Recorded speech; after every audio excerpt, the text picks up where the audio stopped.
Without credit cards, I would not be sitting here drinking a Shipyard Export Ale. Starting 5,000 square feet, and we grew rapidly. The only problem with that, when you grow, you need capital. At that time, banks really didn't understand what it was to lend money to a brewery. I could get a real estate loan, but I couldn't get a loan to grow the brewery. I had great credit, so I was able to get 1 credit card, 2 credit cards. Before you know it, I had 9 credit cards. All my credit cards matched out. It was close to $600,000-$700,000 in credit card debt back then, and you could pay people with a credit card check. We maxed those out, and I had to make sure I could keep paying the interest and paying them down until I got a bank or somebody else to refinance. Pretty crazy.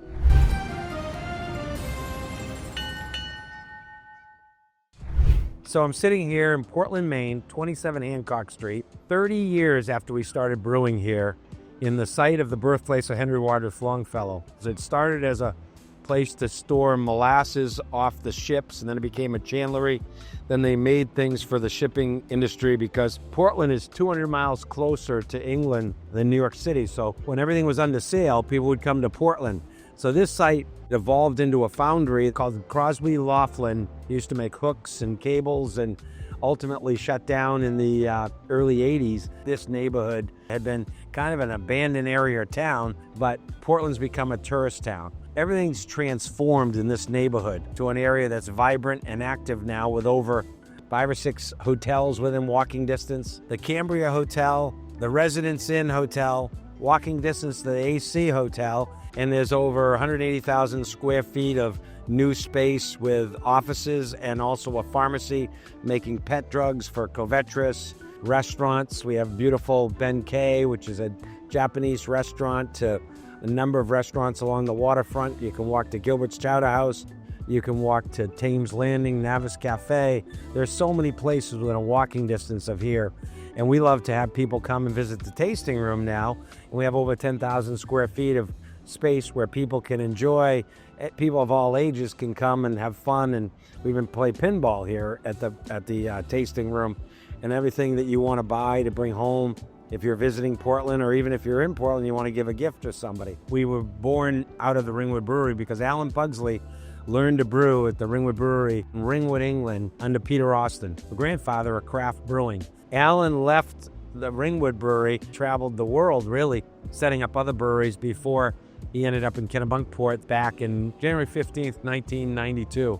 By June, we were brewing and open to the public by the 17th. Shipyard Export Ale exploded in 92 and 93. Back in 1993, when we hit June, July, and August, and we couldn't produce enough beer in that 7-barrel system in Kennebunkport, we were brewing basically 3 to 4 times a day, 7 days a week, and that still wasn't enough to supply the beer on the outside that we were shipping to Portland and Maine, and still serve enough beer upstairs. So that's when I knew we had to find another site. And I started to look all over, all the way from Connecticut, and I ultimately found this site. It was an L-shaped 4-acre piece of property that was abandoned. And because of my real estate background, I was fortunate enough to get the ability to figure out how to buy it. And I had a partner, Gordon Hirchebes, who was an expert in dealing with sites that were complicated with having contaminated waste on it. And we were able to deal with those issues and turn the site around. We ripped down over 9 buildings. We were pulling out the old furnace that was in here and the chunks of metal. But the funniest thing was how much dust was on the floor. We didn't even know we had a concrete floor under it. When the property was vacant, they actually had cut off the water line on the top of the hill here, and inside the water was draining down into a drain in the middle of the building, and it was actually cleaned out a path of how much dust there was, of metal there was. It was like a river going through the metal, and that was when I figured out we had a concrete floor. We finally got most of the stuff cleared out. Because we originally came in here in the middle of the winter, basically we started to heat up the building behind us here, which was concrete, and the building started to rain inside. What I didn't realize, there was no insulation in the building. And Gordon Hirchebes said to me, he said, "Freddie, you don't have any insulation in that building." He said, "You're going to have to figure out how to insulate it." So luckily he had a friend that had cooler panels out at his farm, went out there and bought them all, got a bunch of friends to come in here and basically put all the cooling panels around the wall and essentially created a big 3-story cooler. We had the ability to come in here, start in 5,000 square feet, and we grew rapidly. The only problem with that, when you grow, you need capital.